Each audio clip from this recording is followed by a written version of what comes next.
Bismillaahi Raxmaani Raxiim. Hadda waxaynu ku jirnaa ama aynu gelaynaa naqtiinkii kooraskan isaga ah.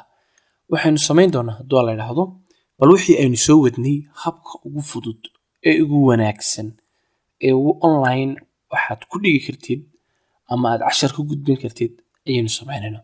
Waxaan isku dari doonaa qaybtan YouTube-kii iyo habkii aynu uga shaqaysanay YouTube-ka iyo WhatsApp-ka iyo habkii aynu sharaxnay WhatsApp-ka. dabadeedna YouTube-ki iyo WhatsApp-kaaga wada socda ayaa aad ku dhigaysaa casharada. Waana habka ugu wanaagsan aan isticmaalo inta badan.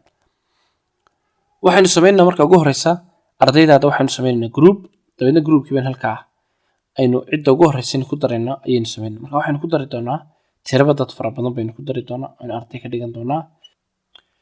ardayda markaynu saa ugu darno dhammaantood waxaynu sameynaynaa calaamadda cagaarka baynu ku dhufanaa hore ayaynu ga soconaynaa. Waxaynu doonaynaa loogada dugsigeena maadaama ardayda noocan ahay ama ardaydeena soo ururinay ay wax ka baranayaan dugsigeena loogada dugsiga ayaynu sawirka halka galinaynaa. dabadeedna hadda waxaynu daydaynaa loogada markaynu sida u galino dabadeedna loogada kolley mar walba way ka ballaadnaanaysaa inta loogu talagalay oo goobada yar cad baa loogu talagalay. waxaynu sameynaynaa waynu yareynaynaa sawirka si ay loogadu u wada gasho. dabadeedna markay si fiican ugu fadhiisato sax baynu saaraynaa. waxaynu ku qoraynaa halka magaca groupka aynu bixinayno. waxaynu bixinay technology-ga waxbarashada. sax baynu saarnay. dabadeedna groupkii waa uu samaysmay. halkan waxaynu ku arkaynaa waxa weeye technology-ga waxbarashada. waa group aynu samaynay. groupkaas markaynu xagga sare aynu ku dhufano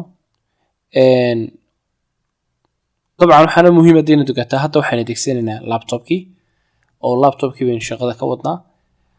sababtu waa maxay? waa hab aad iyo aad u wanaagsan, shaqadana uu kuu fududeynaya intaad mobile aad u yar oo kooban aad ku shaqayn lahayd. dabeedna halkaas sare aynu ku dhufanay waxay noo soo baxay daaqadana inoo soo buuday. halkan waxaynu gelinaynaa loogadii way noo taala oo magacii inoo yaala. bal faahfaahinta ka baxsan waxa halkan aad ku baran doontaa habka loo adeegsado technology-ga si loogu gudbiyo waxbarasho. dabeedna intaasaynu kaga tegaynaa. qofku markuu arko groupkan wuxuu ku saabsan yahay waxa uu fahmayaa waxa laga sheekaynayo. halkan markaynu ka imanno waxaynu galaynaa group settings wax loo yaqaano. waana qayb aynu hore ugu soo waranay. waxay noo soo bixi doonaa tiraba 3 arrin. arrinka koobaad edit group information. waxa weeye faahfaahinta iyo xogta ku saabsan groupkan yaa bedeli kara. marka waad kala dooranaysaa all participants ma dadka ku jiro dhan baa bedelaya oo dee ardaydiiba xataa kula bedeli karta markaa weeye. marka waxay odhanaysaa inta badan markaad waxbarashaad wado only admins waa dadka madaxda waa dadka adminka ah. waaye send message casharaya yaa fariimaha soo diray waa qodobkii labaad. yaa fariimo soo diri kara all participants cid walba fariinaha soo dhex dhigtay groupka. only admins maye inta adminka unbaa soo dhigi kara fariin. waad kala dooranaysaa. marka maadaama aad cashar bixinayso waxaad samaynaysaa inta badan waxaad ka dhigaysaa only admin. waayo ardaydu casharka way fogeynayaan. fariinta salaamu calaykum soo dhigaya, mid baa soo dhigaya mid qoslaya, mid baa soo dhigaya mid ooyaya. marka markuu class uu yahay waa laga xidhaa. haddaad u baahantahay in dood iyo waxaa la galana group kale u samee oo loogu talagalay dhammaan wixii dood ah inay halkaa tagaan. marka maadaama kan kii casharadii waxaanu dooranaa only admins.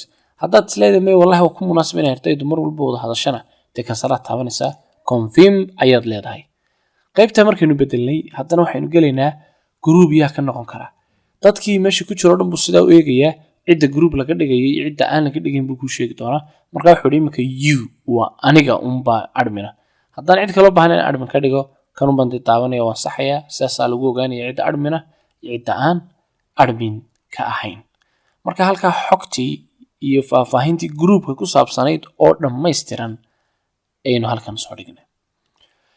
intaa marka laga yimaado casharadii baa imanaysa. sidee casharka loo gelayaa? haddaynu iska xidhno qaybtan casharka markaynu gelayno casharka dhowr meelood baynu geli karnaa. waxaynu geli karnaa kow halkaasaynu ku dhufanaynaa.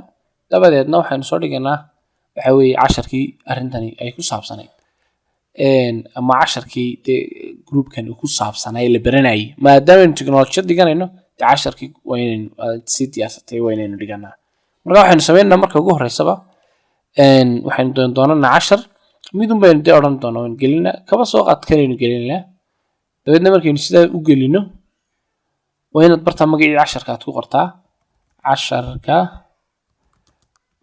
koowaad siida markaa casharka koobaad isagoo video ah ayuu casharkii u galay marka waxaanu ku dhufanay binka halkaa yaala attach ay ku taalo dabeedna waxaanu ku dhufanay photo ama video dabeedna sidii baynu kusoo haddaad kamarada doonaysa inaad adeegsatona oo videogaaga aad ka hadashana kamaradaas ku dhufan doontaa waxaa kuu soo bixi doona markaa dee kamaradii dabcan imika halkan ku furi maayo laakiin saasaad samaynaysaa waxaa halkan inoo yaalo saddexaad document waa wixii buuga haddaad buug rabto inaad soo dhigtona sidaas leg baad samaynaysaa bal buugna aan isku dayna inaynu soo dhigno waxaanu soo dhigaynaa kaasoo kale dabadeedna buugga wuxuu yahay wuxuu ku saabsan yahay xagga hoose dhigaysa waxaad leedahay buuggaasi waa muhiim ha akhristo ardayey saasaad kusii daynaysaa dabadeedna qofkii saas ku arkaya groupkii ku jiray buuggii iyo videogii buu arkaya isla qodobkii saddexaad baynu soo qoraynaa haddaad u baahantahay inaad cid ku dartay in kalena halkanaad ka baaraysaa oo aad dhexdooyi aad uga diraysaa fariimihii iyo wixii aad u baahnayd halkaa waxaynu ku marnay intaa habka ugu wanaagsan ee loo samayn karo group aqoonta iyo waxa weeye xogta ku saabsan groupkan loo bedeli karo cidda bedeli karta casharada sida loo soo dhigayo haddaba youtube-kiisaynu ugu xidhaynaa dib baynu youtube-ka ugu noqonaynaa markaynu noqono videogeen markii samaynay baynu gelaynaa videogii waxa weeye aynu toos u galno videogeen markii duubnay